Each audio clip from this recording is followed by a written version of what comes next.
this computer. Y voy a irme a el OpenBook. ¿Sí? Estamos, resumen de la clase pasada. Esta, que es la integral que vamos a ver lo siguiente, después vemos el tema de hoy. Página nueva, ¿dónde está? Página nueva. Recuerden que vimos esencialmente dos teoremas la vez pasada. El teorema de Cauchy, como en negro, el teorema de Cauchy, que decía cómo son las integrales en curvas cerradas de funciones que son holomorfas. Si f es holomorfa, ¿sí? Si f es holomorfa en D, ¿sí? Y una curva C está incluida en D, o sea, esto es el D, y una curva C, en principio cerrada simple, pero ya vimos que si no es simple y tiene un rulito de más, se separa en dos curvas y no pasa nada, o en 2 o en N. Lo que sucede es algo que aparentemente es muy aburrido, que entonces la integral sobre la curva C, ¿sí?, de f de z, ¿sí?, diferencial de z, es igual a 0. Esto es para cualquier función holomorfa. Para cualquier función holomorfa, la integral sobre una curva cerrada es 0. Es buenísimo porque si uno sabe que es holomorfa, la integral da 0. Debe ser simplemente conexo. Sí, señor. Tiene que ser simplemente... Señora, perdón. Sí, Melina. Tiene que ser simplemente conexo. Porque si no tenemos la segunda parte, muy bien, si no tenemos la segunda parte del teorema de Cauchy, que vamos a ponerle, como aclaró muy bien Melina, simplemente conexo.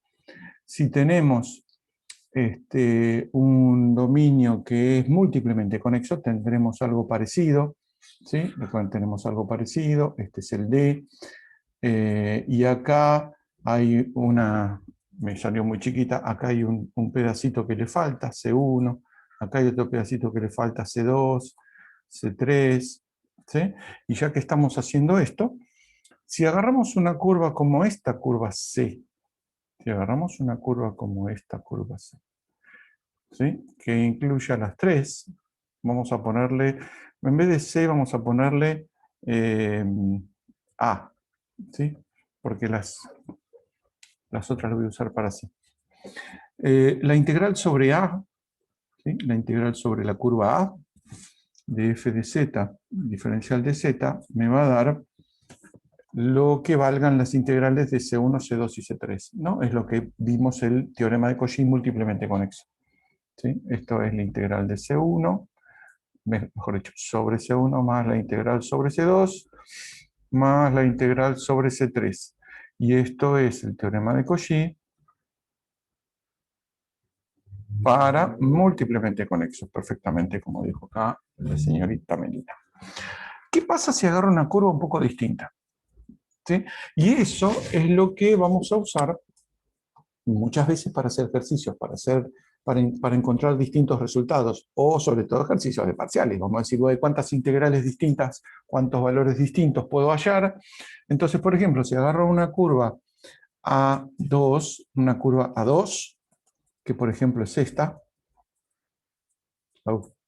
se lío, ¿sí?, supongan que está cerrado. Entonces la integral sobre A2 no me da la integral de C1 más C2 más C3. ¿Por qué? Porque C2 no está en el interior de la curva. ¿Sí? Simplemente por eso, la integral sobre A2, ¿sí?, me va a dar todo f de z diferencial de z, ¿no? La integral sobre C1, cerrada, más la integral sobre, ¿cuál me queda dentro? C3. Cosa que es absolutamente razonable. Entonces, cuando tengamos distintos puntos donde no sé por qué iba a decir la facultad, distintos puntos donde la función no es holomorfa, entonces esos son los que me van a quedar, ¿sí?, como puntitos de C1, C2 y C3. ¿Y cómo se calculan? ¿Cómo se calculan esas, cómo se llama? Esos puntos, las integrales en esos puntos donde la función no es holomorfa? Ahí sale al rescate nuestro la fórmula integral de Cauchy. La fórmula integral de Cauchy, la famosa FIC, dice que la derivada enésima de la función en z0 es igual a n factorial sobre 2pi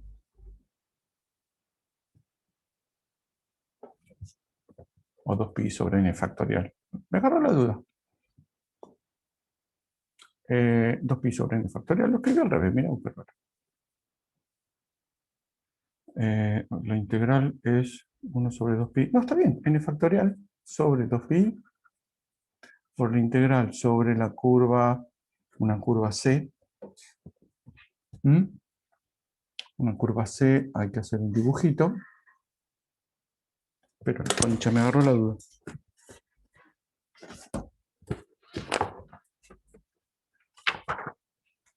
No puede ser que me agarre esta duda acá, ¿entienden?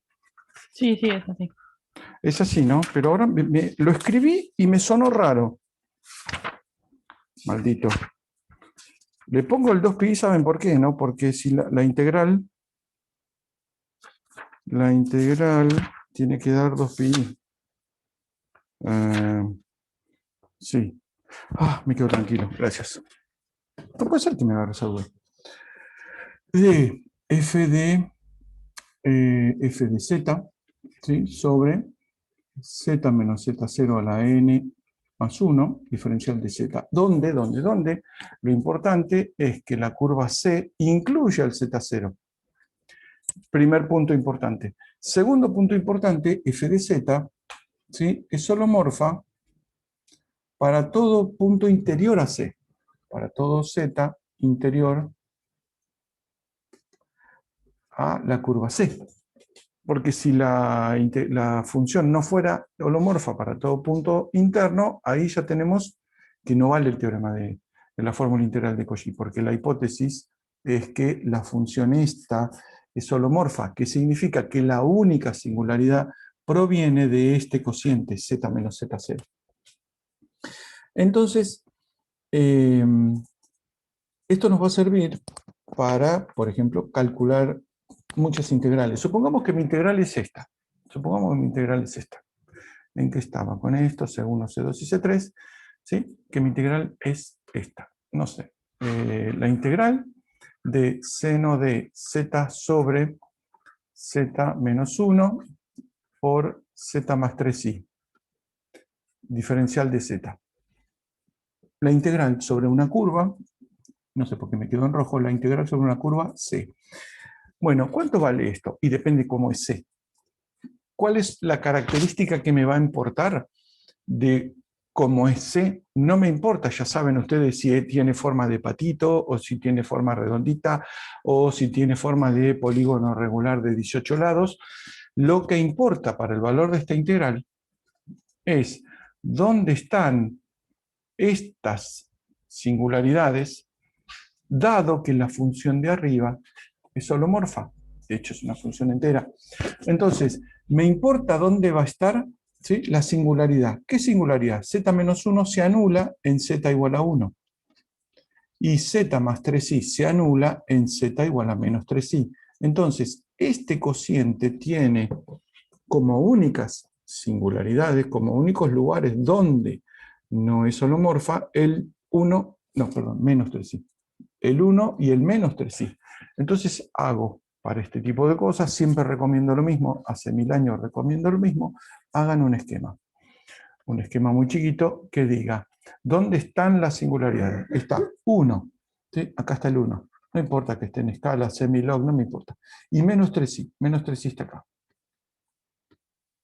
Bien, entonces, ¿sí? Entonces, ¿cuáles son los valores que puede tomar esta integral? Depende de esta curva C, qué puntos del 1 y el menos 3i están adentro o no. ¿Sí? ¿Se entiende eso? Depende solamente de si tienen o no tienen al 1 y al menos 3i en el interior. No importa la forma, no importa nada, solo importa si están o no están adentro. Entonces vamos a agarrar un tipo de curva. ¿Sí? De hecho, vamos a ver que hay 4 tipos de curva, ¿sí? Que pueden incluir o no las singularidades. La primera, que es la más pava, vamos a poner la primera curva, vamos a hacerlo en amarillo, son curvas de este estilo. C1. ¿Sí? C1. ¿Cuánto vale la integral sobre C1? Perdí el puntero, ¿dónde está? La integral sobre C1. 0. 0. Muy bien. Y ahí viene, si quieren, las celadas de la apertura, que muchas veces les preguntamos, si esa función no es holomorfa, ¿por qué la integral da 0? Es medio tramposa, porque es cierto que la función no es holomorfa. No es una función entera, es una función que, entre comillas, es casi entera porque tiene dos singularidades, el 1 y el menos 3i. Pero para la curva C1, la función es holomorfa, porque eso es lo que dice la hipótesis del teorema de la fórmula integral de Cauchy. Dice que es, recuerden, ahora lo podemos buscar, dice, igual lo recuerdan, que la función lo que le pido es que sea holomorfa sobre y en todo punto interior a la curva. No dice qué es lo que pasa afuera, dice que sobre y dentro de la curva. Entonces, para C1, la función, ¿sí?, seno de z sobre es perfectamente holomorfa. Entonces, la integral de seno de z, z sobre z menos 1 por, ¿cuánto era? Z más 3i, exponencial de z vale 0. ¿Por qué? Teorema de Cauchy.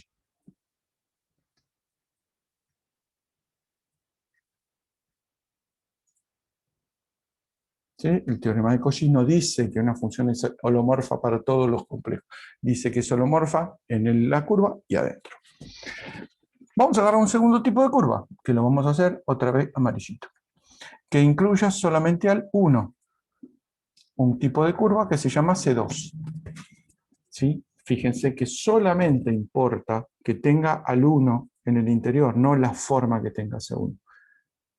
¿Sí? Porque el corolario de la fórmula integral de Cauchy, no, del teorema de Cauchy múltiplemente conexo, decía que si había dos curvas, una dentro de la otra, y entre las dos las funciones holomorfas, el valor del integral era el mismo. ¿Sí? Es el corolario al múltiplemente conexo de Cauchy. Integral sobre C2, ¿cuánto vale integral sobre C2? ¿Sí? Estos son ejercicios típicos. Mario, Te escucho, señorita Trinidad. cuando vos decís que la función es holomorfa dentro de C1, no estás hablando de solo de seno de z, del seno de z, es seno de z sobre z menos Sí, 1, sí, z todo, todo. menos... ah, Estoy toda hablando esa de función... esta función entera. Esta función Ah, entera. ok, perfecto, ¿Sí? Si vos gracias. tenés una integral de una función que es holomorfa en todo punto, si querés, de la curva y del interior, podés aplicar el teorema de Cauchy. ¿Sí? Entonces, la función entera esa es holomorfa. Porque se anula, sí es cierto que esta función tiene denominadores que se anulan y que la función no es holomorfa para todos los puntos, pero en la curva y en la parte de adentro son todos son todos puntos de holomorfía. Entonces la integral me da 0. ¿Sí? Lo que importa, insisto con la idea, lo que importa es cuáles son las singularidades, si quieren, los puntos donde no es holomorfa la función, pero solamente los que estén adentro de la curva, no los que están afuera. Afuera que se arreglen. Adentro, bueno, veremos lo que hacemos con los puntos de adentro. ¿Sí? Hay que leer con mucho cuidado los teoremas. Estamos acá. La curva C2. Sigo en negro porque es horrible. Escribo lo mismo. Seno de z, y ya me olvidé cómo era. Z menos 1 por z más 3i, ¿no? Diferencial de z. ¿Cómo es la curva C1? La curva C1 tiene al Z0 igual a 1 en el interior. Así que esta función la podemos escribir en lo que solemos decir en la forma de la fórmula integral de Cauchy, que no vamos a hacer todo este embrollo siempre, pero lo escribimos de esta manera. Integral sobre C1, bueno, cerrada, ¿no? Integral sobre C1, seno de Z sobre C2, Z más ¿no? 3. ¿Sí? ¿Te arrepentiste, Sofía? Seno de Z No, sobre... que sobre la curva C2. Ah, C2, qué bueno. Gracias. C2. 1 más 1, miren. Ahí.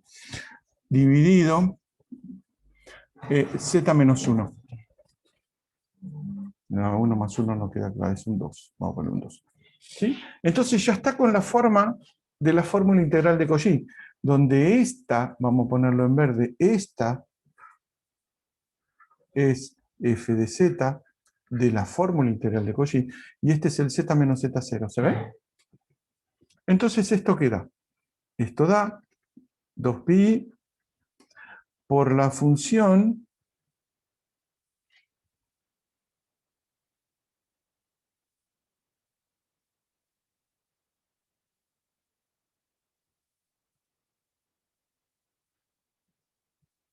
está bien.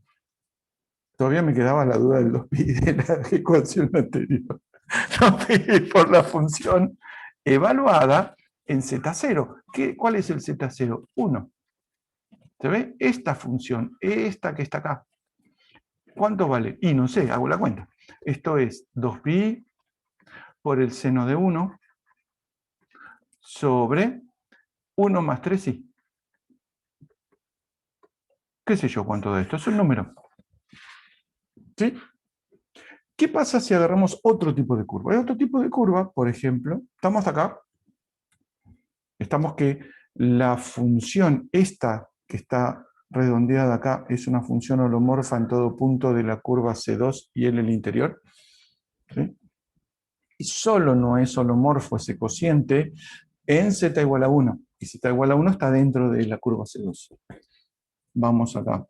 Curva C3. Vamos a hacer otro amarillito. Curva C3 es una curva que obviamente va a incluir solamente al punto menos 3i. Entonces hacemos lo mismo. Hacemos lo mismo.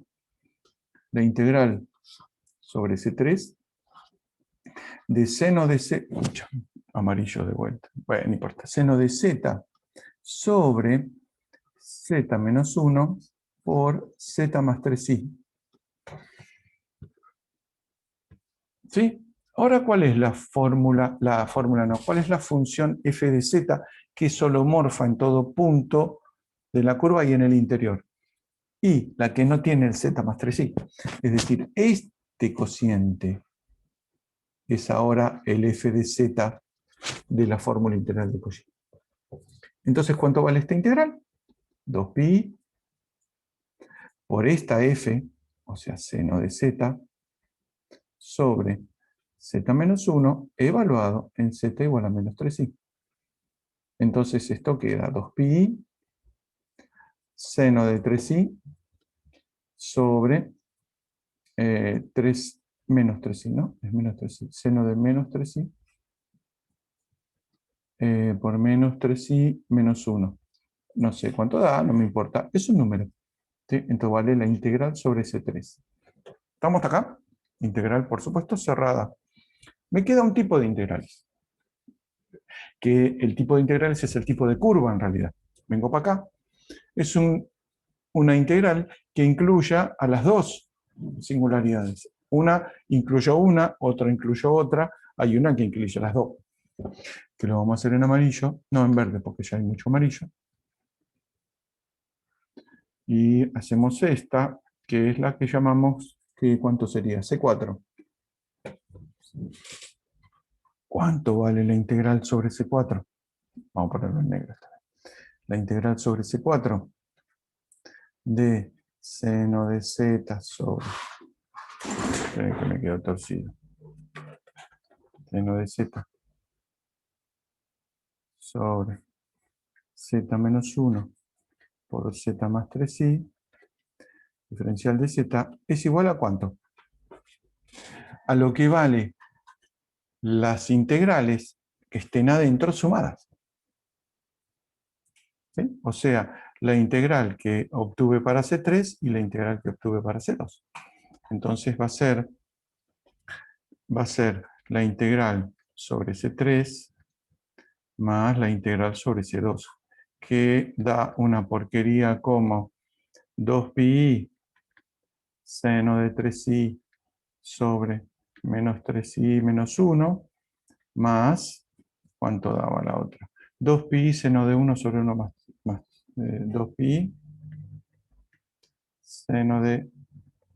Wow, se me terminó la pantalla. 2pi seno de 1 sobre... ¿Cuánto era? 1 más 3i. Y borramos esto porque esto no va. Y le ponemos un más. ¿Se entendió? Entonces tenemos varios valores de integral, ¿sí? Por eso me gusta análisis 3, porque no hay que hacer sustitución ni ninguna de esas porquerías. El valor de una integral depende solamente de qué tan holomorfa o no holomorfa es la función adentro. Si la función es holomorfa, da 0. Si no es holomorfa en un punto, bueno, entonces es la función de alguna manera evaluada en ese punto. ¿Estamos? Lo que hicimos es un ejercicio típico de parcial. Les decimos de alguna manera, bueno, no sería por ahí tan fácil como esta, decimos cuántos valores puede tener esta integral. Esta integral, bueno, puede tener 4 valores. ¿Sí? El 0 por la C1, después la de C2, C3 y la de C4 sumada a las 2.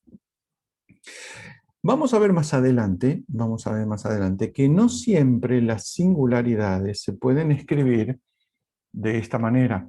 O sea, las singularidades no siempre se pueden escribir del tipo f de z holomorfa sobre z menos z0, si quieren a la n.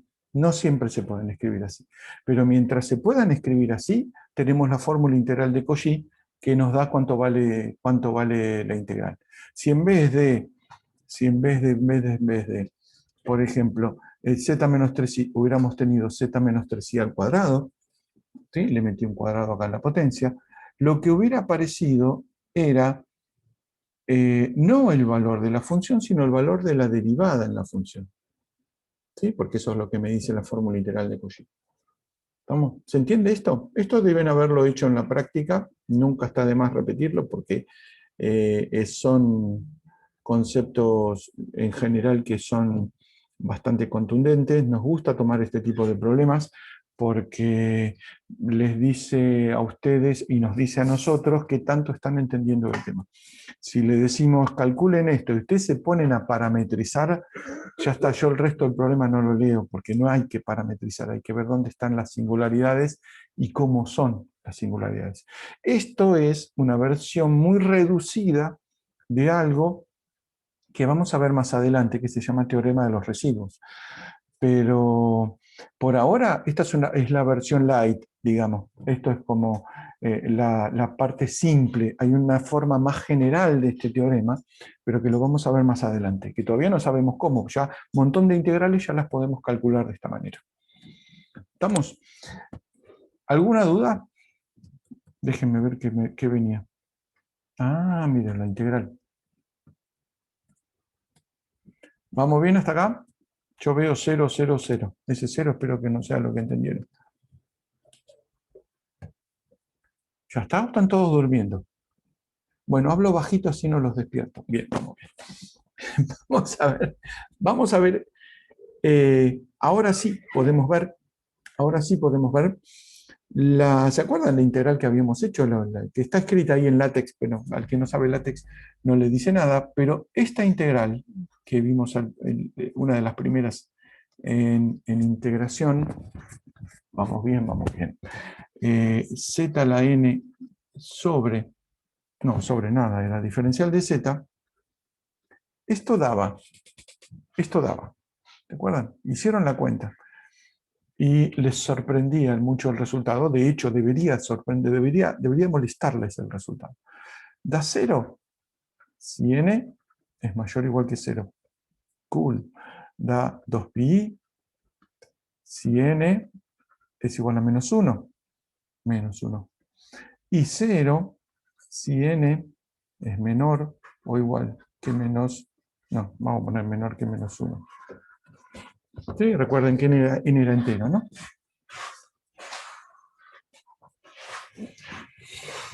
Ahora deberían saber por qué exactamente dan estos 3 resultados. El primero ya lo vimos la vez pasada.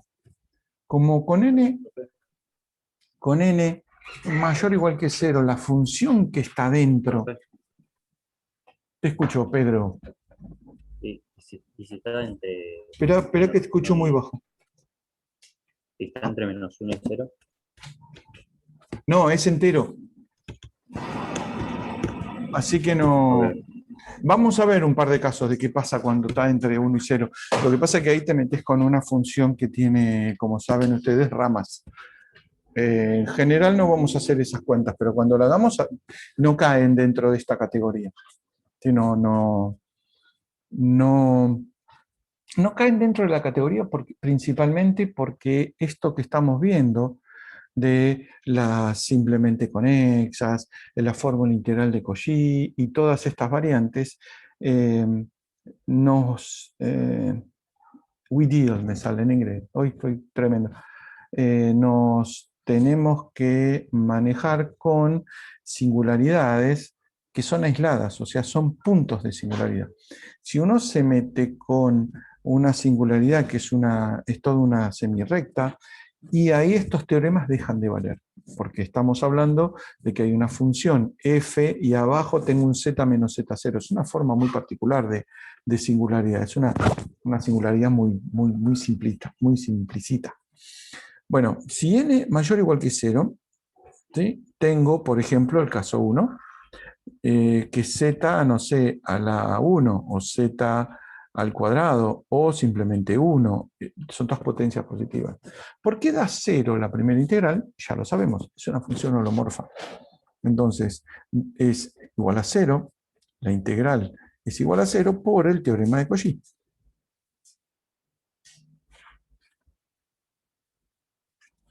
Dos, este caso particular, de hecho, contestó algo Elizabeth, contestó algo Nelly y contesté algo yo sobre la misma pregunta porque íbamos como complejizando cada vez más la respuesta. Creo que, no me acuerdo, había una chica que había preguntado y había contestado otra.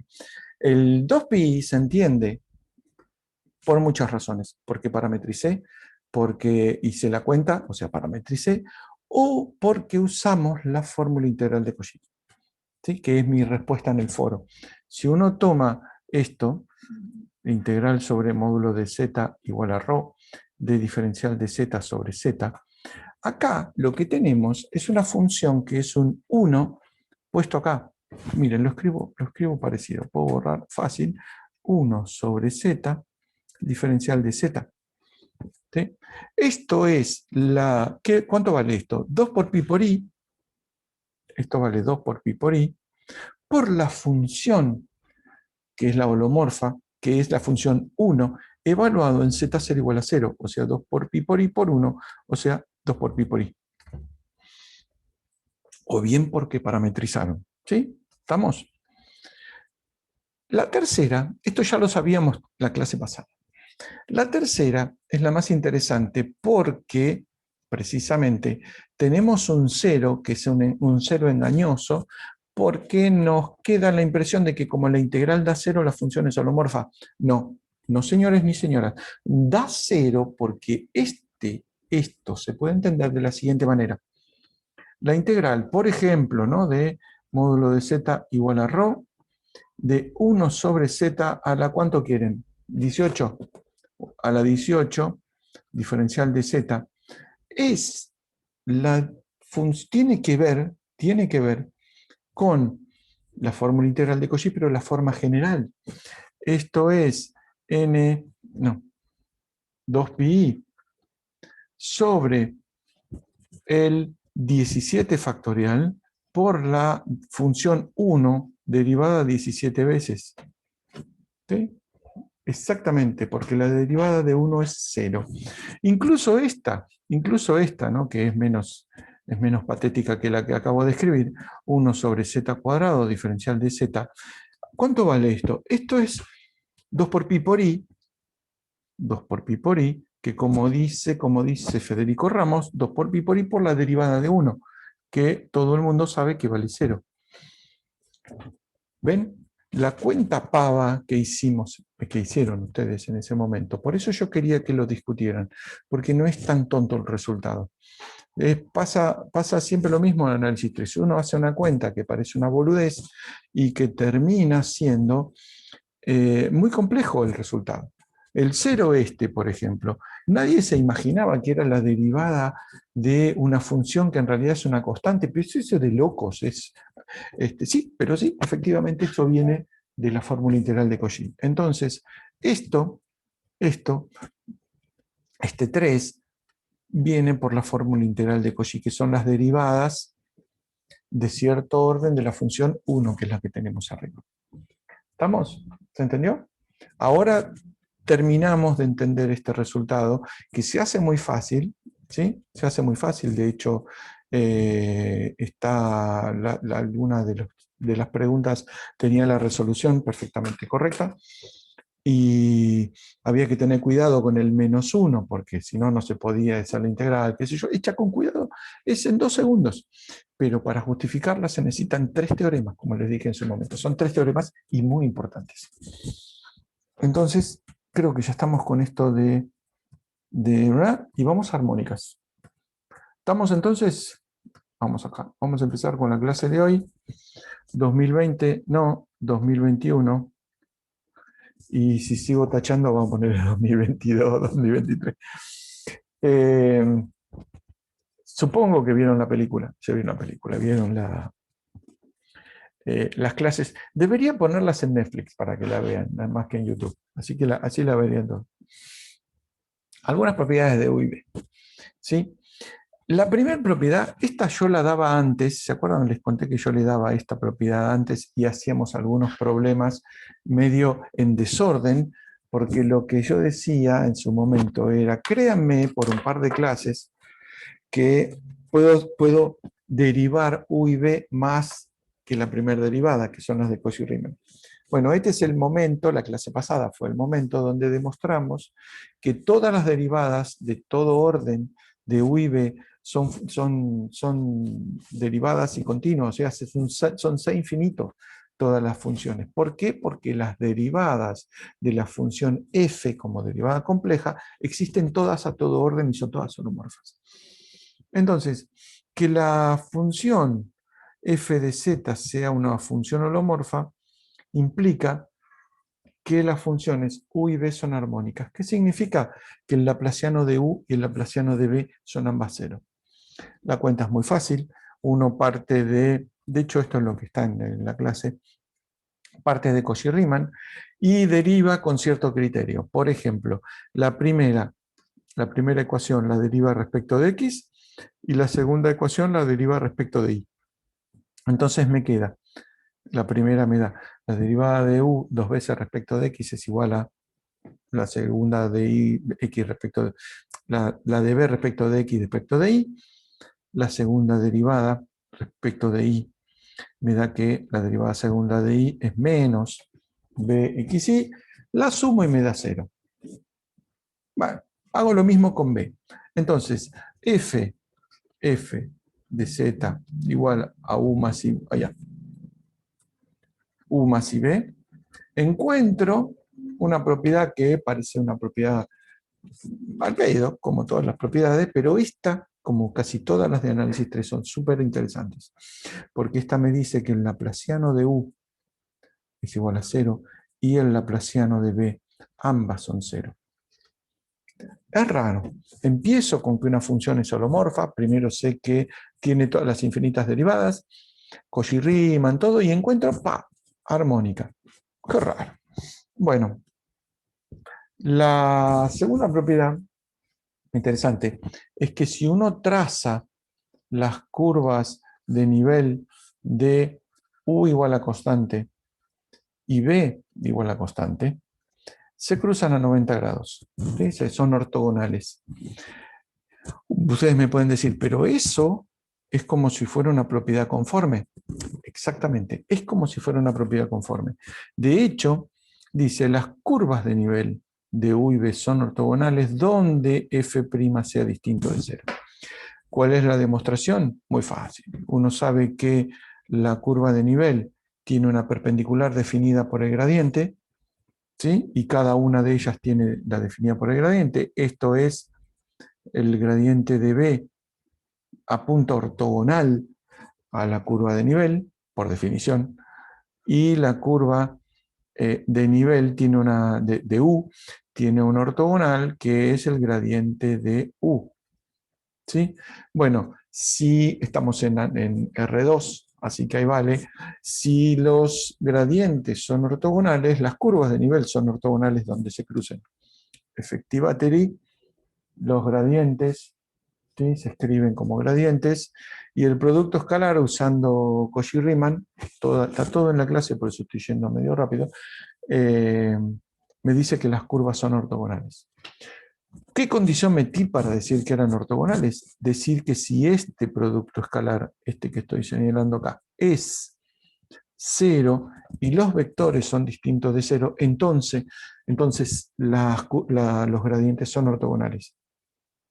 Si no fueran distintos de 0, si hay uno de los dos que es 0, no puedo decir que son ortogonales, porque un vector 0 no es ortogonal a nada. Entonces, si son distintos de 0, son ortogonales. Más o menos, ¿sí? Por eso esta condición, más o menos lo que pasaba con una función, una transformación conforme. De hecho, si quieren, la transformación conforme de los ejes x, y, ¿sí? Se hace a través de f de z. ¿Sí? La curva x igual a constante, y igual a constante, ¿sí? Se transforma en otro par de curvas que son las curvas de u y b, que son fz. ¿Sí? Fíjense que también estamos transformando los ejes cartesianos, si quieren, con la función f. Entonces, es la misma propiedad que una transformación conforme. Entonces, las funciones armónicas, mejor dicho, las funciones holomorfas tienen parte real y parte imaginaria armónicas. Las curvas de nivel de u y b son ortogonales si f' es 0 y si la función es holomorfa. Y viene una definición más que es muy útil, y esta es la que llamamos armónicas conjugadas.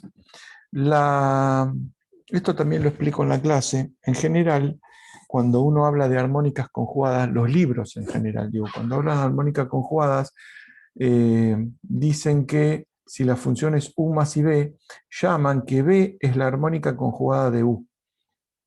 A mí no me gusta esa definición porque es discriminatoria con la pobre u, entonces yo llamo, para mí es una propiedad simétrica, u y b son armónicas conjugadas, pero que una de las dos forma una función holomorfa y la otra no. Esto lo vamos a ver, de hecho, por eso quería pasar esta parte, porque después vamos a trabajar con la parte de funciones armónicas.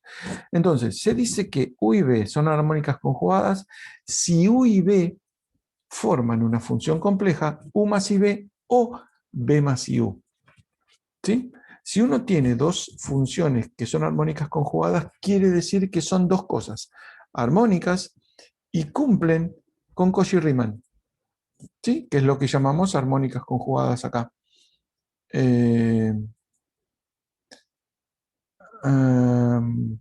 Sí, bueno, son las que cumplen con Cauchy-Riemann, ahora no lo encontré.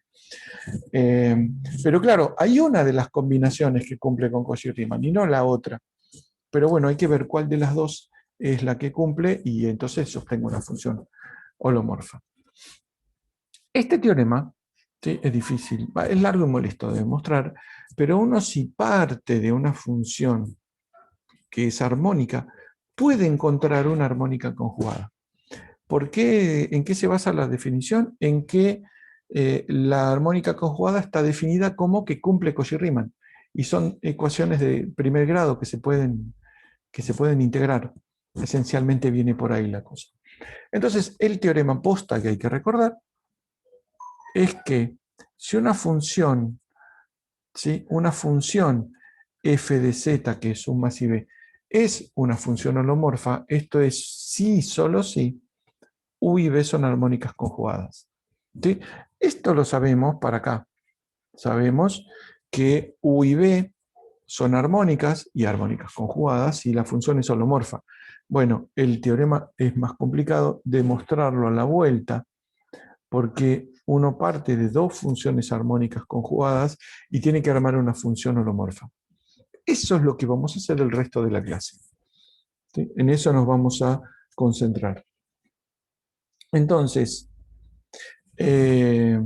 como aplicación, ¿sí? Como aplicación de esto, para qué sirve a la física, de hecho es súper útil. surge el concepto de potencial complejo.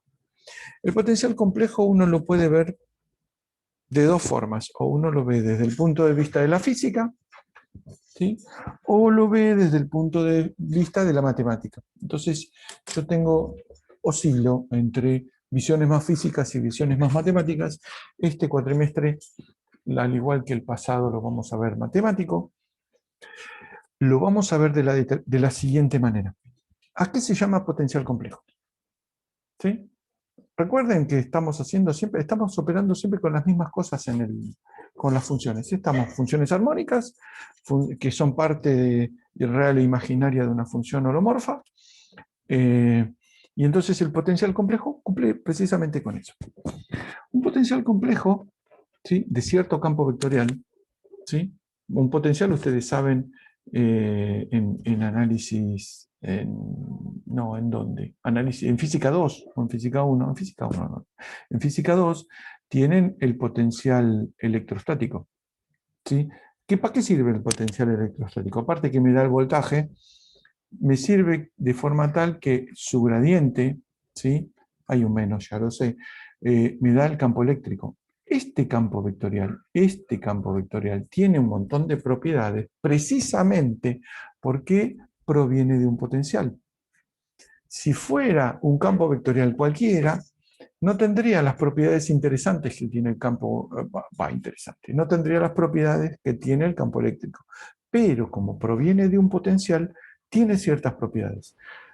Bueno, ¿cómo se generaliza esto? Potencial complejo. ¿Qué significa potencial complejo? ¿Sí? Ahora, hacemos una restricción, no a R3, porque esto es R3, ¿no? Los campos eléctricos viven en R3. Nosotros vivimos en R3. Si tengo un campo vectorial cualquiera, un campo vectorial A, ¿sí? Un campo vectorial A, ¿sí?, que tiene un potencial complejo, ¿sí?, va a tener un montón de propiedades este A. ¿Y cómo se obtiene ese potencial complejo? ¿Sí? Primero, este A es un campo en R2, ¿sí? Es un campo que tiene dos coordenadas. Va a existir, si esto proviene de un potencial complejo, existe una función compleja, es una función compleja W de Z, que tiene la siguiente forma: phi más i psi. Se usan siempre estas letras griegas, lo lamento. Psi, aparte de la parte compleja, es la función de onda, pero en otro caso. ¿Qué son phi y psi? A la parte real, vamos a hacer un lugarcito acá, a la parte real se le llama potencial del campo, ¿sí?, no potencial complejo. Esto es el potencial complejo.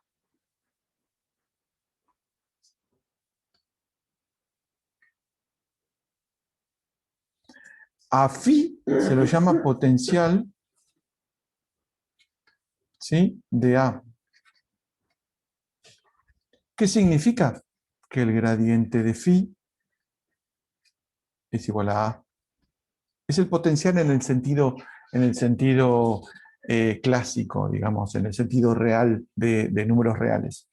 Y a esto se lo suele llamar, y ya vamos a ver por qué, función corriente.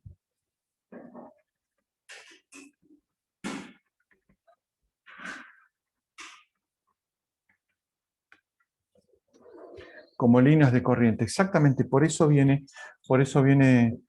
necesité dar todas las cosas anteriores para llegar al potencial complejo y que uno lo pueda ver como una función con cierto sentido.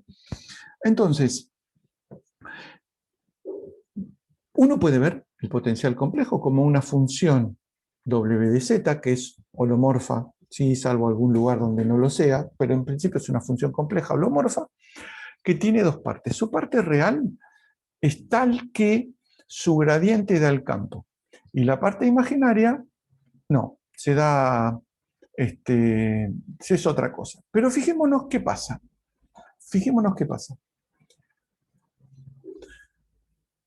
Sabemos que el campo complejo, el potencial complejo, es phi más i psi. Sabemos que gradiente de phi, ¿sí?, es igual al campo. El gradiente de phi es igual al campo, con lo cual las líneas de phi igual constante, ¿sí?, las líneas de phi igual constante son las líneas de igual potencial o como se llame. Pero perpendicular a las líneas de phi igual constante está el campo A. ¿Sí? ¿Estamos? Porque lo dice esto, si quieren, ¿no? Las líneas de phi igual constante son los campos A. Pero sabemos que esta función es holomorfa. Si la función W de Z es holomorfa, quiere decir que las líneas de psi igual a constante son ortogonales a las de phi igual a constante. ¿Sí? Si las líneas de psi igual a constante son perpendiculares a las de phi, coinciden con las líneas de A.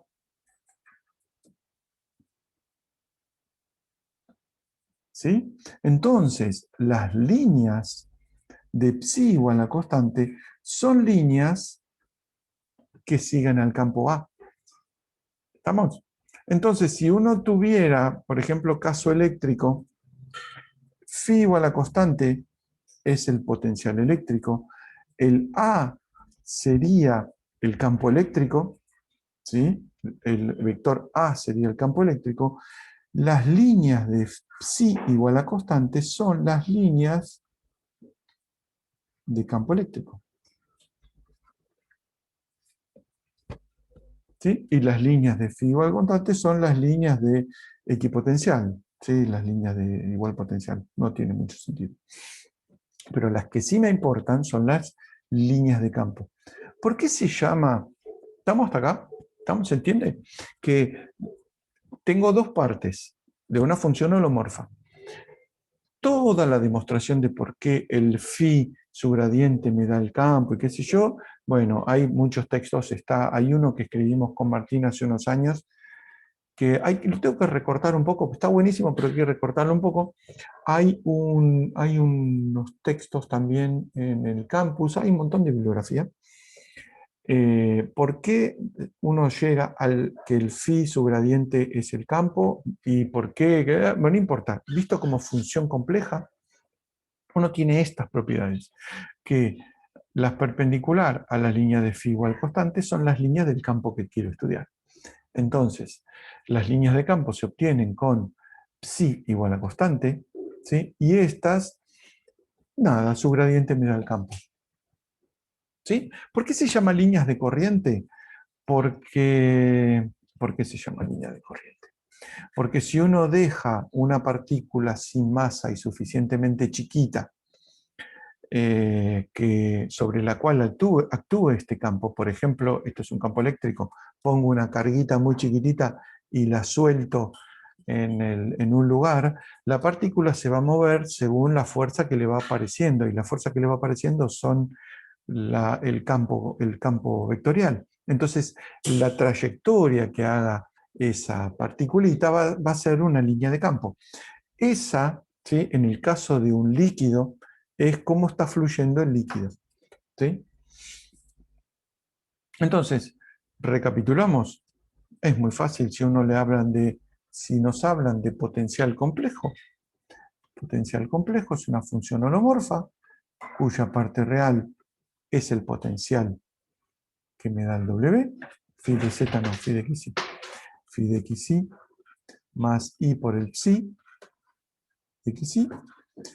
Phi, su gradiente, me da el campo. Y psi igual a constante es igual a líneas de campo.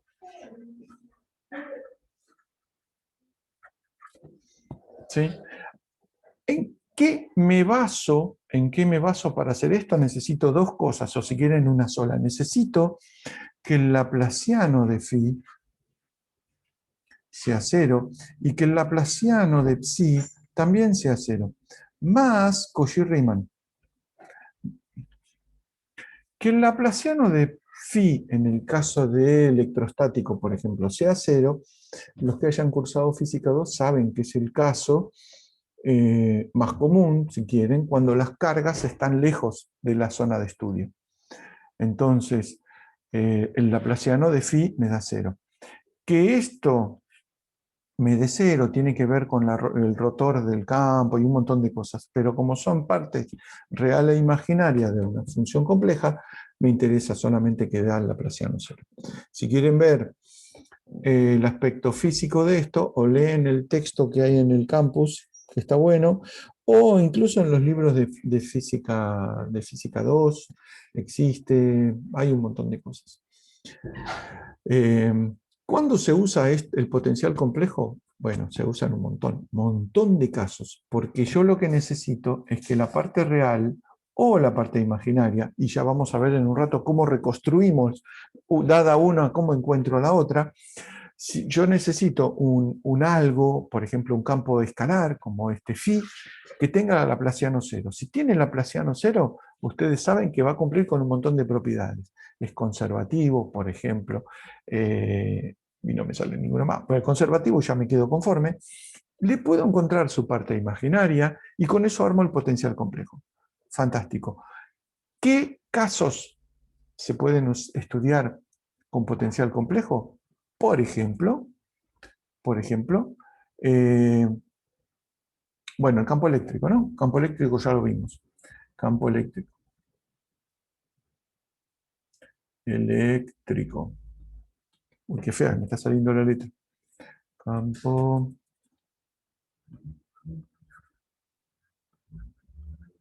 donde el W de Z es igual a phi más I por psi, ¿sí? Psi igual a constante, son líneas del campo eléctrico, líneas de campo eléctrico, y el gradiente de phi es igual al campo eléctrico.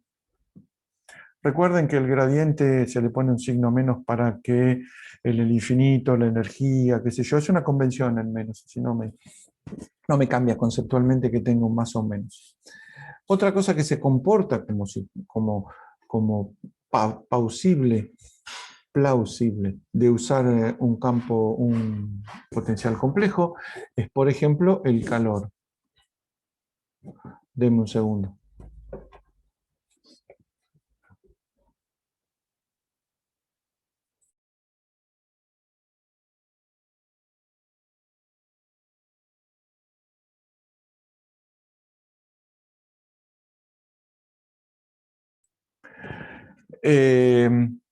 Un campo que cumple con esto es, por ejemplo, el flujo de calor. ¿Sí? Calor. Si uno tiene un potencial complejo, ¿sí? Otra vez, phi más I por psi, ¿sí? Phi igual a constante, en este caso, significa líneas de igual temperatura, ¿sí? Son isotermas.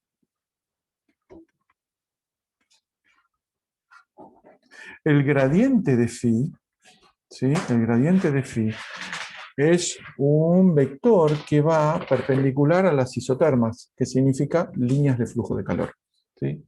Flujo de calor.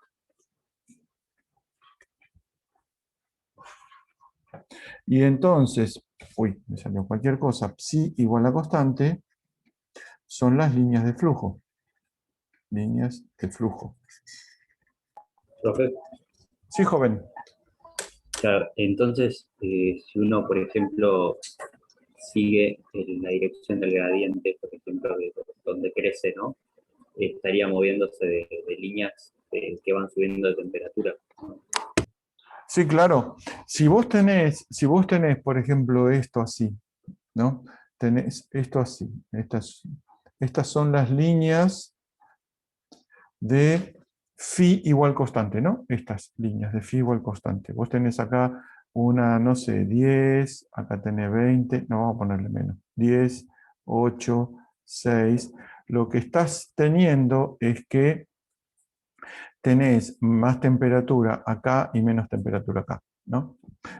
¿Cómo fluye el calor? No nos vamos a poner ahora a deducir la ley de Fick, que en algún momento vamos a discutir, pero la ley de Fick, o en realidad lo que se llama la ley de Fourier, Fourier descubrió y le puso número a la idea que uno tiene. Uno sabe que existe un flujo de calor de algo que está más caliente a algo que está más frío. Eso tiene que ver con la naturaleza, si quieren. Tiene que ver con la entropía. El flujo de calor es de donde está algo caliente a donde está algo frío, ¿no? Si quieren, es un comportamiento natural. Fourier le puso la ecuación a eso. Lo que dijo es que el flujo de calor es igual a una constante por el gradiente de este phi, ¿sí? Por el gradiente de la temperatura en función del tiempo. Ley de Fourier. Así es como resolvió el problema del flujo de calor y qué sé yo. De hecho, uno de los trabajos más importantes de Fourier se llama sobre el comportamiento del calor y no sé cuánto. El tipo estudia el calor y a partir de ahí hace todo. Transformada de Fourier, serie de Fourier, las ecuaciones, la resolución, todo a partir del calor. Absolutamente genial. Entonces, phi igual a constante, son las isotermas, los gradientes son perpendiculares a las isotermas, o sea, las líneas por las que fluye el calor, y psi igual constante son las líneas de flujo de calor. ¿Sí? Se llama así. Si quieren líneas de flujo, o a veces también se llaman líneas de corriente, pero líneas de corriente, posta a posta, viene cuando uno trata con la hidrodinámica.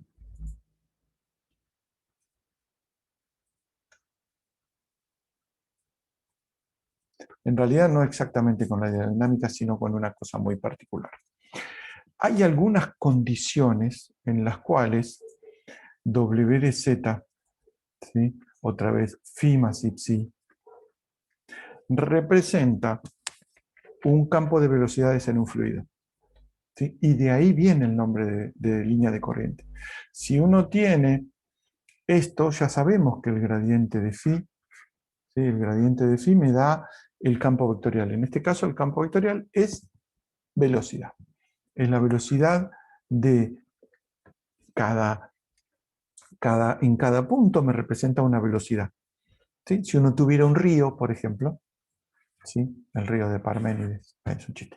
Si uno tuviera un río y acá hay una piedra, ¿sí? El río viene por acá, ¿sí? Y una línea de corriente que significa, si yo tiro un corchito acá y le dejo el diafragma abierto de la cámara, o si quieren anoto la posición del corchito, lo que me da es esa curva. Después hay otro que hace así, y viene por acá. Hay otro que viene por acá y pasa por el otro lado. Todas estas son líneas de corriente. Es lo que se llama líneas de corriente. Estoy suponiendo una super recontra hipersimplificación de un río, donde la velocidad en cada punto no depende del tiempo. Es 2 dimensiones, es todo, incluso está en análisis 3, todo. Entonces, ¿qué tenemos? La velocidad, fíjense, en cada punto, la línea de corriente que está siguiendo el corchito, tiene una velocidad que es igual a la del líquido. Esta es la velocidad. Esta es la velocidad, ¿sí? Para cada punto el corchito se mueve con distinta velocidad. La colección de todos esos puntos es la línea de corriente. Esta línea es una línea de psi igual a constante. ¿Sí? Y acá sí tiene mucho sentido lo de función corriente. ¿Sí? El gradiente me da river long exposure. Ah, mira, bueno, no lo voy a hacer ahora. Lo que se ve es esto, ¿sí? Lo que pasa es que el río, la naturaleza es muy complicada. Entonces, todo cambia con el tiempo, todo un montón de cosas, pero si uno mira lo que dice, esto es cierto, si uno toma una foto de exposición larga, se ven como que hay estas rayitas, digamos. Bueno, ustedes piensen que cada una de estas rayitas, incluso metida en un bosque de la Patagonia, está hablando de psi igual a constante, donde cada constante distinta me da una línea de corriente distinta. Lo voy a anotar, River Long Exposure. Y piensen que la velocidad del líquido, de la velocidad del campo de velocidades del fluido, en cada punto proviene de un gradiente. El gradiente va como parte real y el que va como esa función igual a constante y me da la línea de corriente es la que va como parte imaginaria. Fíjense que decimos lo mismo todo el tiempo. Sí, igual a constante, línea de corriente. Uy, ya. Línea de corriente. Constante. ¿Sí? Esta notación es la que da nombre a la línea de corriente. ¿Quién la usó por primera vez? Lo nombro ahí en la clase. ¿Quién la usó por primera vez? El conde maestro, Lagrange. Lagrange, que es un grosso entre los grosos. ¿Qué? Lagrange, maestro de los maestros.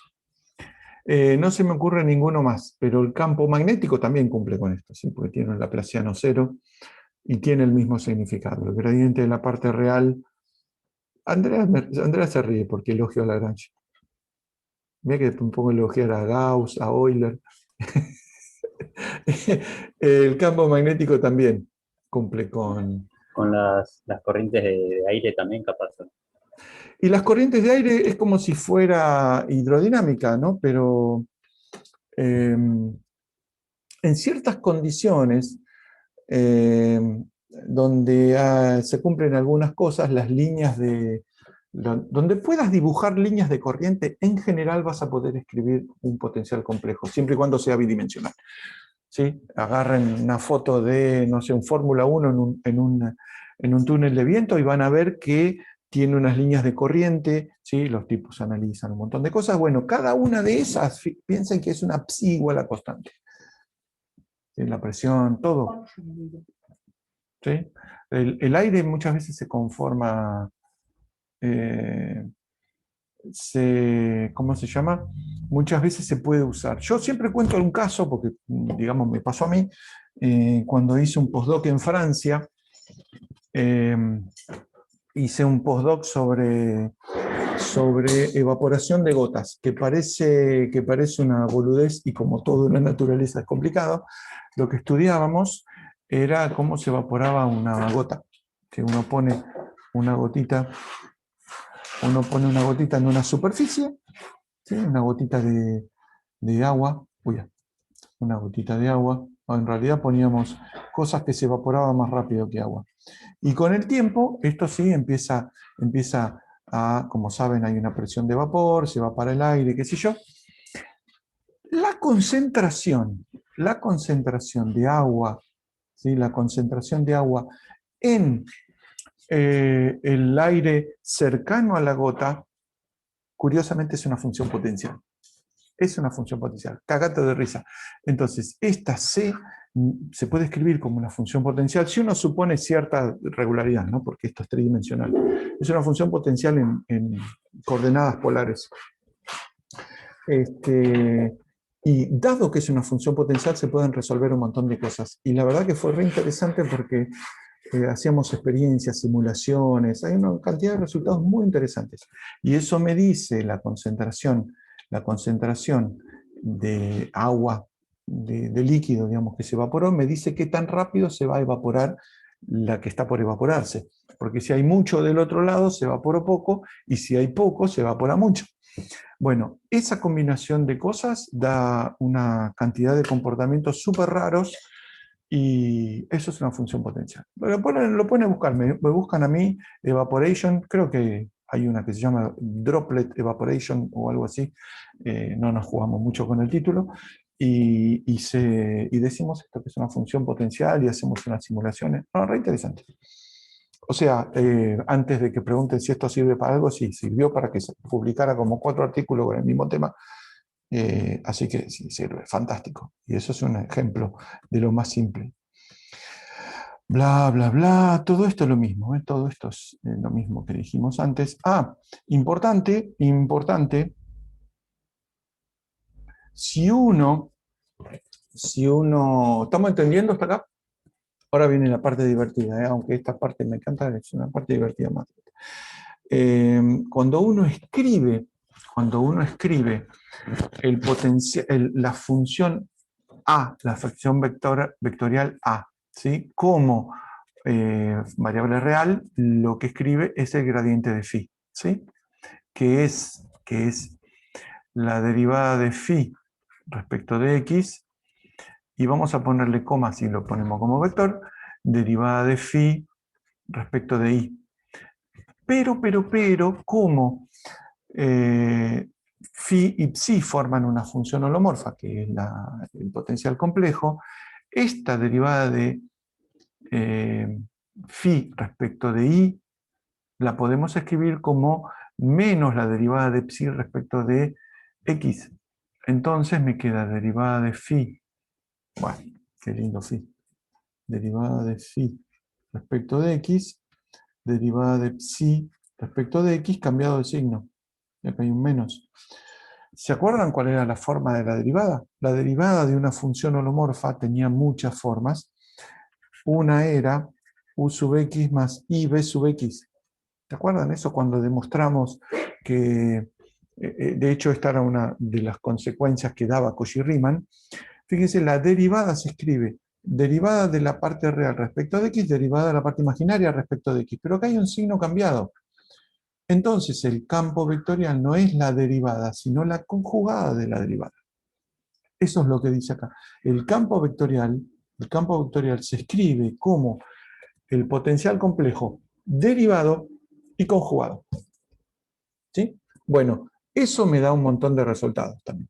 Sí, es una idea medio molesta que el conjugado, que la derivada sea el conjugado, pero bueno, es lo que hay.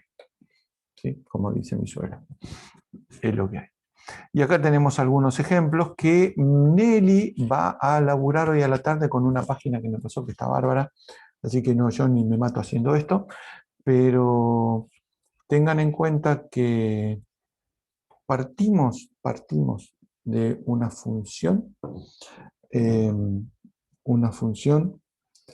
holomorfa que tiene un significado particular para su parte real y un significado particular para su parte imaginaria. A eso llamamos potencial complejo. ¿Sí? Esta es la forma matemática más simple. Acá hay unos angulitos y bueno, estos. Vean la clase, que la voy a poner en Netflix. ¿Estamos? Ahora vamos a hacer algo que es más que interesante. Vamos a hacer uso del teorema que vimos hace mucho, inicio. ¿Dónde está? El 1.3 creo que era. 1.3. Esto, una función, ¿sí? La función u más i b, ¿sí? La función u más i b, ¿sí? Es holomorfa si y solo si u y b son armónicas conjugadas. Este sí, solo sí. Uy, ya. Cata, estoy en clase. Sí y solo sí es lo que vamos a usar para una parte interesante de esta práctica, que es si me dan una función que puede ser la parte real o parte imaginaria de una función holomorfa, encontrar la otra para armar la función holomorfa. ¿Estamos? Din, din, din, din. O sea... ¿Y sería, perdón, holomorfa en todos los complejos? Depende de cómo sea. Depende de cómo sea. Vamos a ver un método que es el método a mano. Después, en la práctica van a explorar otros métodos, por ejemplo, el que llamamos método de Martín, que en realidad sirve en muchas condiciones, pero si uno no entiende el método a mano, no entiende lo que está haciendo. Hay veces que uno no tiene que no tiene que ponerse a resolver las ecuaciones, lo que tiene que hacer es tratar de ver cómo son las funciones para que la parte real o imaginaria me dé la función que quiero. ¿Sí? Siempre resuelvo este caso primero y después me meto con otros, porque imagínense que me dicen, Te doy una función. Tiene una función. Un nombre, alfa. Alfa de xy. ¿Sí? Alfa de xy es igual a x cuadrado menos y cuadrado. ¿Sí? Lo voy a poner en negro mejor. Y me dicen encontrar, si es posible, una función beta de xy tal que alfa más y por beta me dé una función f de z holomorfa. ¿Sí? Yo les digo, esto es posible cuando está bien planteado el problema. Tengo una manchita en el anteojo que molesta. ¿Qué harían? A ver, yo les digo, les doy esa alfa. ¿Sí? Les doy esa función alfa. ¿Qué hacen para ver si existe o no y cómo la encontrarían, la función? A ver. Piensen mientras voy a buscar agua. Voy a parar la grabación así. ¿Verdad? Record. Dale, peinate y habla. Bien, yo lo que se me ocurre es que se podría, o sea, ya que estamos pidiendo que sea holomorfa, yo intentaría encontrar primero qué necesita beta para hacer que F sea holomorfa. Y si es holomorfa, debería ser derivable y por lo tanto debería cumplir las ecuaciones de Cauchy-Riemann. Así que trataría de derivar una vez respecto de x y eso lo igualo a menos beta i. Y después lo hago con lo de i, o sea, derivando respecto de i puedo encontrar algo de x y hay nada, un par de integrales y derivadas hay que hacer. No mucho trabajo. Exactamente eso es lo que hay que hacer. Exactamente eso es lo que hay que hacer. Lo que dice Santiago, hablo, ¿no? Lo que dijo Santiago es, como quiero que la función sea holomorfa, las funciones alfa y beta van a cumplir con Cauchy-Riemann. Entonces la fuerzo a cumplir a beta las ecuaciones de Cauchy-Riemann y voy a tener que derivar, integrar y me las voy arreglando para encontrar cuánto tiene que ser beta, dado que cumple con las ecuaciones de Cauchy-Riemann. Está perfecto, es impecable, es de hecho lo que hay que hacer y lo que vamos a hacer ahora. Lo que hay que hacer previamente, y yo sugiero siempre, antes de meterse a hacer cuentas, recordemos que las funciones u y b tienen que ser armónicas conjugadas. ¿Qué significa? Que cumplen con Cauchy-Riemann y son armónicas. Antes de ponerme a hacer ninguna cuenta, si tengo la duda, me fijaría si la función que me dieron alfa es armónica, porque si no, se van a volver locos porque no es posible encontrarlo.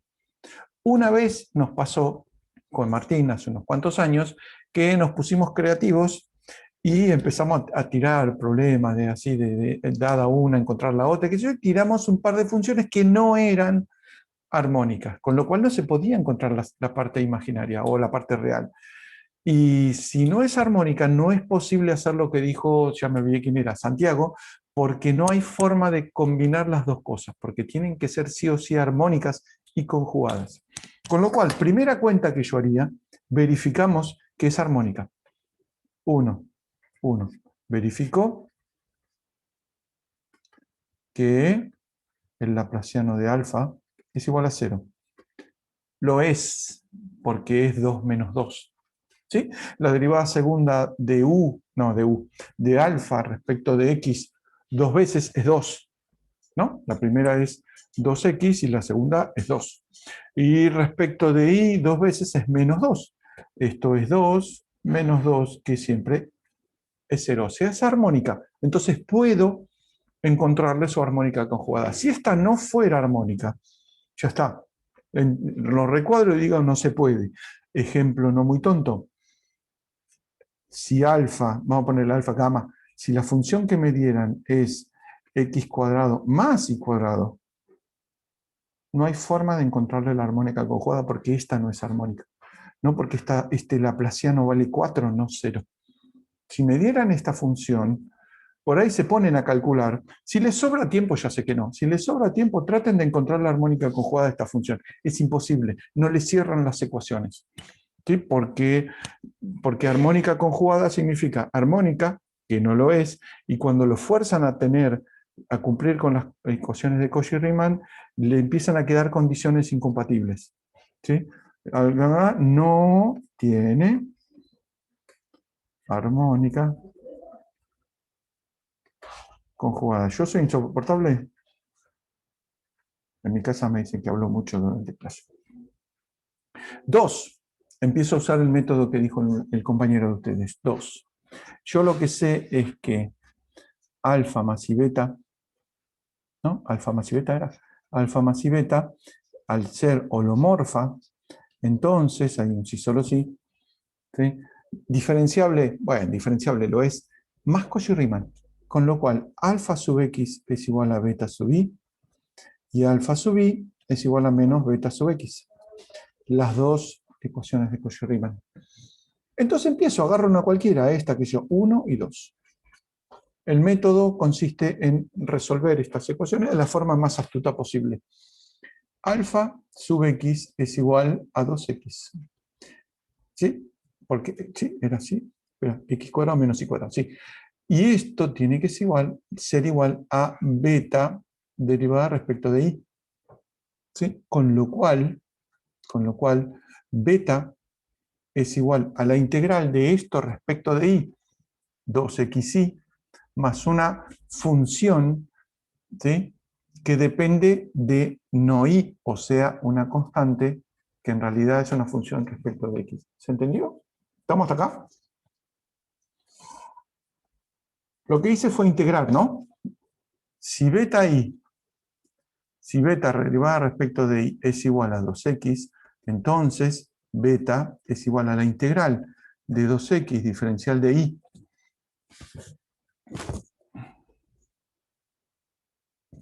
Sí, es z cuadrado, es z cuadrado. Esa vamos a ver la segunda forma de verlo. ¿Sí? ¿Sí? Esto me da, ¿sí?, 2x por i más una constante. ¿Sí? Sería la integral, pero una constante para la variable i, o sea, una función de x. Entonces, mi primera opción es que beta es 2xi más una constante de x. Esto fue usando 1 de Cauchy-Riemann. Esta. Si usamos la otra, alfa sub i, 2, alfa sub i, o sea, la derivada de alfa respecto de i, es menos 2i. Y esto tiene que ser igual a menos, ¿sí? No, para el otro lado. Menos la derivada de beta respecto de x.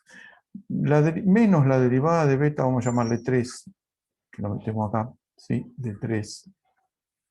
Menos la derivada de beta respecto de x es igual a menos 2i más constante prima de x. ¿Sí? Le puse prima porque la función c de x solo depende de c. Pero menos 2i igual a menos 2i más c' de x significa c' de x es igual a 0. O sea, c de x no es de x, es una constante, k. Real, por supuesto, ¿no? ¿Estamos acá? Entonces, ¿cómo me quedó hasta ahora? Beta. Entonces, beta de xi es igual a 2xi más c de x, que es una constante k. ¿Cuántas funciones encontré? K real, ¿no? No encontré una sola función que tenga como parte real a la función x cuadrado menos y cuadrado. Encontré infinitas funciones holomorfas que tienen a x cuadrado menos y cuadrado como parte real. Y la diferencia entre todas es esta k que está acá. Así que yo puedo armar la función, puedo armar una función f de z se llamaba, ¿no? Sí, f de z. F de z va a ser x cuadrado menos y cuadrado más y 2xy más k. ¿Estamos? ¿Alguno se perdió en estas cuentas? Profe, puede ser que faltó un menos en la C' de X, pero igual en este caso, como vale 0, no pasa nada, pero es Sí, menos. acá falta un menos. Ah. Y menos C' de X. Sí, sí, estrictamente faltaba un menos. Sí, señor. Y te hago otra pregunta, ¿por qué cuando hiciste la integral de beta respecto de I, ¿no? Sí, esta que está acá. ¿Por qué? Sí, te Esta. queda más C, ahí al lado del 3 te quedó más C de X, ¿no? Digo, ¿por qué vos sabés Por- que asumís que hay una función de X y no una constante directamente? Porque, ¿qué significa la constante de la integración? ¿No? Cuando vos haces esta integral, x diferencial de x. Esta integral es un x cuadrado sobre 2 más una constante. ¿Qué significa esta constante? Que es una constante para x. ¿Sí? Vos sabés que cuando vos derives esto respecto de esta variable, tiene que ser una constante, tiene que dar 0. Entonces esto te da x. Pero como tengo dos variables, ¿sí? En realidad esta constante, ¿sí? Significa, depende de todas las variables menos de x. Ah, bien, bien, buenísimo. ¿Sí? Eso, si haces la deriva parcial de Frege respecto de y, te da 0 porque no hay ninguna y. Eso. ¿Sí? En realidad, lo cierto es que esta constante, la x diferencial de x igual a x cuadrado sobre 2 más c, esta constante en realidad debería decir es una función que depende de todas las variables menos de x. Pero es medio místico decir eso. En realidad es más fácil decir una constante. ¿Estamos? Bien. Entonces, ¿qué me quedó? ¿Qué me quedó? Me quedó, fíjense, vamos a poner en negro, esto es x cuadrado menos y cuadrado más y 2xy más y por k, donde k es un número cualquiera, no, entero no, es un número cualquiera real. ¿Sí? ¿Y esto saben lo que es? ¿Saben lo que es x cuadrado menos y cuadrado más y por 2xy? Alguien lo dijo, z cuadrado, exactamente. Esto es f de z es igual a z cuadrado más i por k. Entonces, ¿qué encontré? Fíjense, no encontré una sola solución. Encontré infinitas soluciones. Pero todas estas funciones tienen como parte real, ¿sí? La parte real de f de z son todas x cuadrado menos y cuadrado. Todas. La diferencia está en esta, en la parte imaginaria. Está bien que me haya quedado que puedo encontrar infinitas funciones donde la diferencia entre esas funciones tenga derivada nula.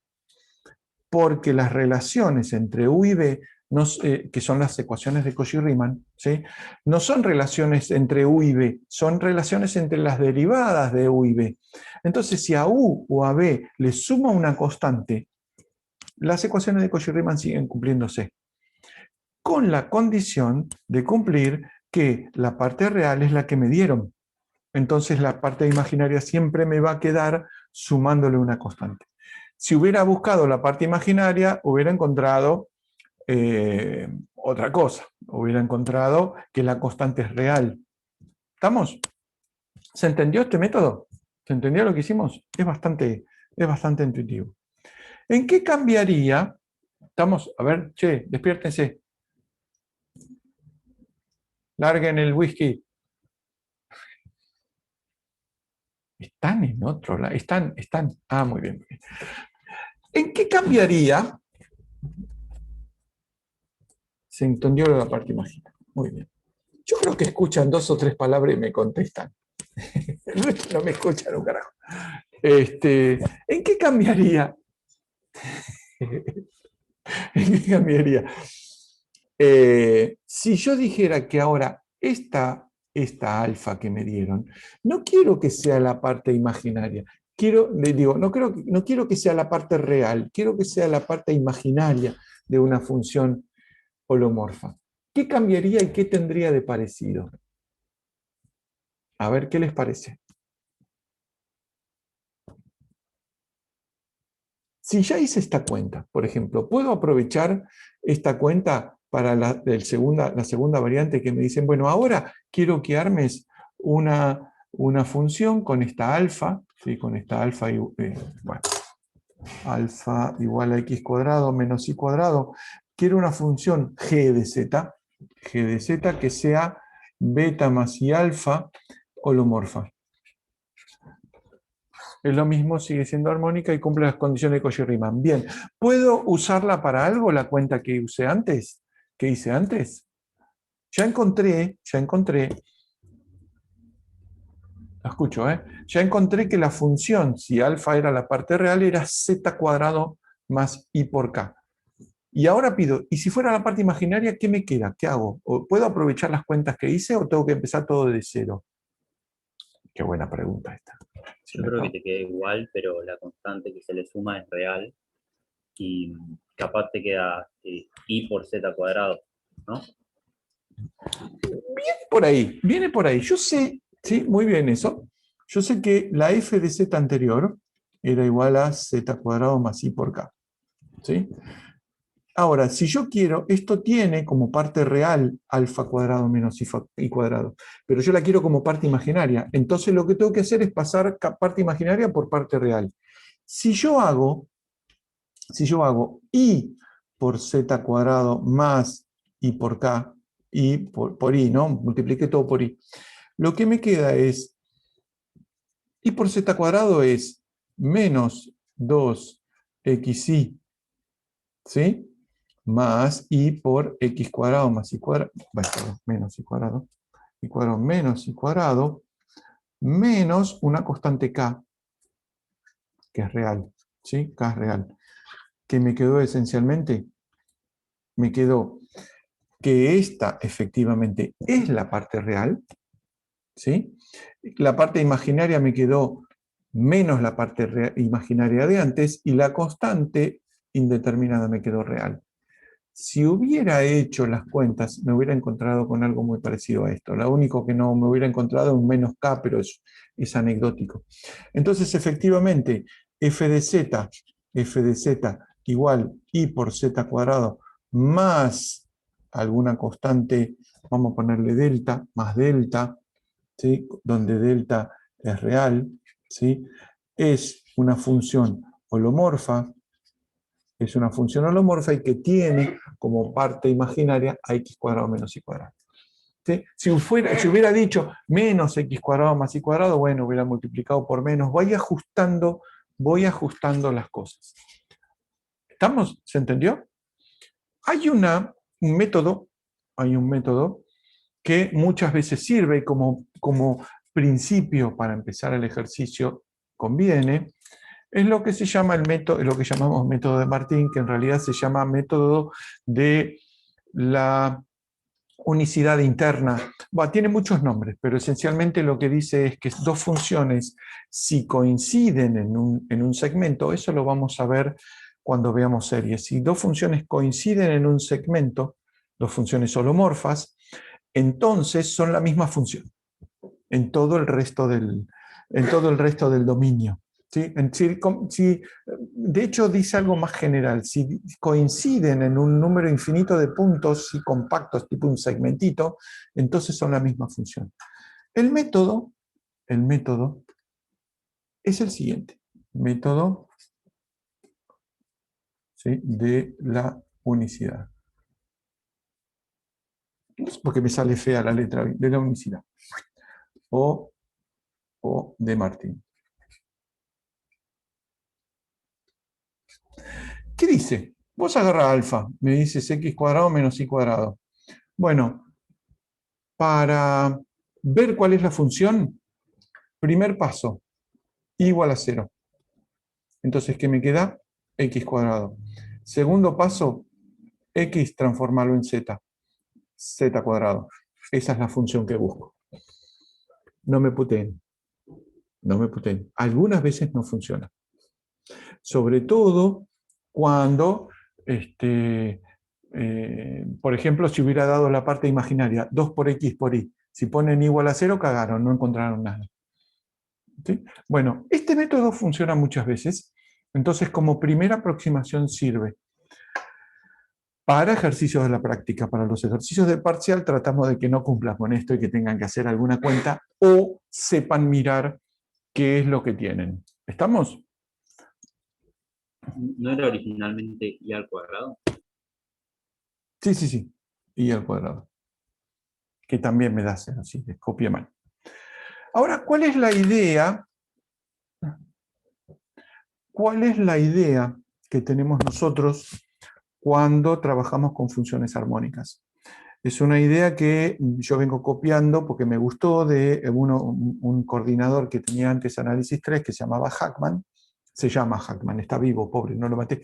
Que lo que quería era que vieran más o menos con los dedos cuáles podían ser las funciones, que vean cuáles son las funciones y a partir de ahí dicen, bueno, esto tiene que ser esta función.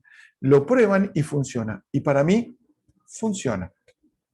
Por ejemplo, ahora ya saben que si les doy x cuadrado menos y cuadrado, saben que la función es z cuadrado. Pero ¿qué pasa si les doy esto? ¿Sí? Ejemplos. ¿Qué pasa si les doy esto? Encuentro una función holomorfa, bla, bla, bla, bla, bla, de forma tal que la parte real, ¿sí? U más y b sea la función, de forma que la parte real sea x sobre x cuadrado más y cuadrado.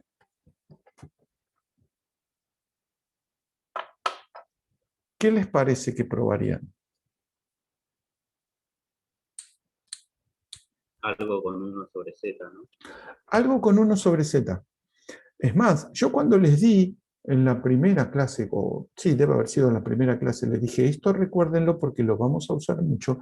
Cuando hicimos 1 sobre z, ¿se acuerdan que quedaba esto x menos y por y sobre x cuadrado más y cuadrado? La parte real de esto es efectivamente esta que está acá, x con módulo de z también. Suena z sobre z módulo. No, z sobre z módulo, recordad que z módulo tiene raíz de x cuadrado más y cuadrado. ¿Sí? Hay que pulir un poco eso. Si esto es u, entonces es la parte real de 1 sobre z. Entonces yo pensaría que la función efectivamente es 1 sobre z. Entonces, ¿qué hago? Pruebo. F de z, digo yo, es igual a 1 sobre z. Y reescribo la parte real y parte imaginaria. La parte real e imaginaria me queda x sobre x cuadrado más y cuadrado más menos y por y sobre x cuadrado más y cuadrado. Perfecto, la parte real coincide con esto. Entonces funciona. El método de Martín también funcionaría, porque si pongo y igual a 0, me queda 1 sobre x, transforma en z, funciona. ¿Sí? La idea, digo, es lo que uno pretende de usted. Lo que pretendemos de usted que vean cómo se arman las funciones. Por ejemplo, ¿dónde no funciona el método de Martín? ¿Sí? Que es lo que tomaríamos en un parcial. Supongan, queremos encontrar una función armónica h de z, ¿sí? H de z, que se escribe a más y b, ¿sí? Donde a de xy es igual a y sobre x cuadrado más y cuadrado. Método de Martín no funciona. Yo no les sugiero que se pongan a calcular si la función es armónica. Yo haría el camino inverso. Pruebo, trato de ver cuál es la función cuya parte real sea y sobre x cuadrado más y cuadrado, y después, si esa función es holomorfa, listo, ya tengo garantizado que la función es armónica. ¿Qué harían? A ver, ¿cómo la arman esta función? Si quieren, hablen micrófono. ¿Fui a tomar agua al final? Sí. A ver, ¿qué hacen? Fíjense que es parecido al anterior. Es parecido. Menos i sobre z. Menos i sobre z. A ver, ¿es cierto? Menos i sobre z. A ver, menos y sobre z. ¿A qué es igual es esto? ¿A qué igual es esto? Cualquier cosa dije. Esto es x menos y por y sobre x cuadrado más y cuadrado por y, por menos y, perdón. Entonces, ¿qué me queda? Parte real, menos y por menos y, menos por menos, más, y por y menos, menos, y sobre x cuadrado más y cuadrado, menos y x sobre x cuadrado más y cuadrado. La puta, me quedó un signo cambiado. Y sobre z. Exactamente. Pero fíjense que ya tienen idea de por dónde va. Eso que dice Neuen es interesante porque está mal. Y ahora vamos a ver por qué. Entonces, no es y sobre, menos y sobre z, es y sobre z. Tin, tin, pruebo con y sobre z. Ya está, ya probé con menos y sobre z. Entonces me queda más y acá, más, y acá me queda más. Entonces, ¿qué me quedó? Efectivamente que h de z es igual a i sobre z. Parte real es i sobre x cuadrado más y cuadrado. Ahora vamos a complicarla un poco más. Tenemos 15 minutos para complicarla. ¿Por qué Neuen lo que dijo está mal? Vamos en castellano. ¿Por qué lo que dijo Neuen está mal? ¿Por qué no funciona, por ejemplo, 1 sobre z conjugado? A ver, ¿alguien si tiene idea?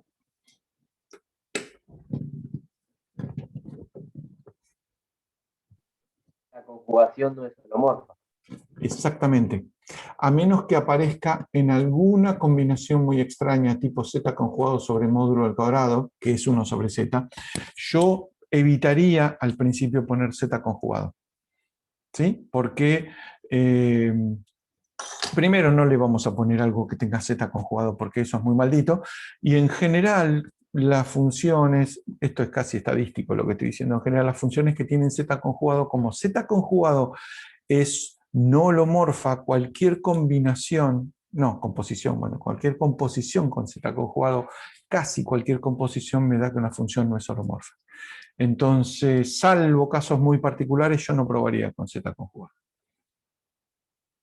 Claro, el x menos y por y viene de multiplicar arriba y abajo por el conjugado. Exactamente.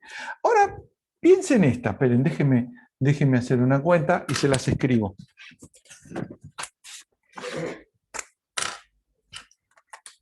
Listo. No, esta no la tengo que escribir. Ya me la acordé.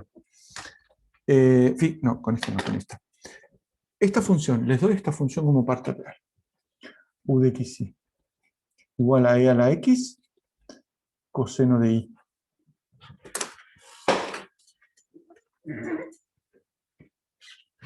¿Cuál es b tal que u, tal que u más y b es holomorfa? A ver, ¿alguna idea? Z. No, Z sería X. Hablan en micrófono si quieren, es más, por ahí es más práctico que escribir. E a la I, Z. E a la IZ. Probemos. Ahí dicen E a la Z y E a la IZ. Pruebo con E a la IZ. ¿Qué queda? E a la IZ. Esto es E a la IX por E a la menos I. Ya está, no sigo, ¿no? Porque esto me da coseno más y seno de X y esto me da E a la menos I. Ese no va. E a la Z, las otras opciones. Esa me gusta más. E a la Z es igual a E a la X por E a la I por I. Fíjense, este me da coseno más y seno, la parte real es el coseno, y E a la X me queda E a la X. ¿Estamos? Ahora sí, déjenme escribir una maldad, porque se me acaba de ocurrir.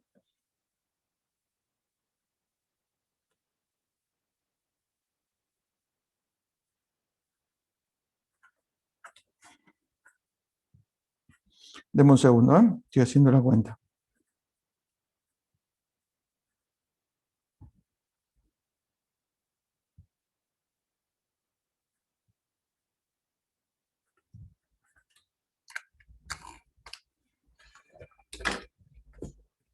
Si no me equivoco es esto. A ver, les doy esta forma, les doy esta función. Vamos a ponerle u de xy. Obviamente siempre se puede preguntar parte imaginaria, parte real, pero yo digo esta parte real tal que u más ib sí sea la holomorfa. Espere que tengo que copiar, hice la cuenta maldita. Es e a la x por x coseno de y menos y seno de y. ¡Ja! A ver.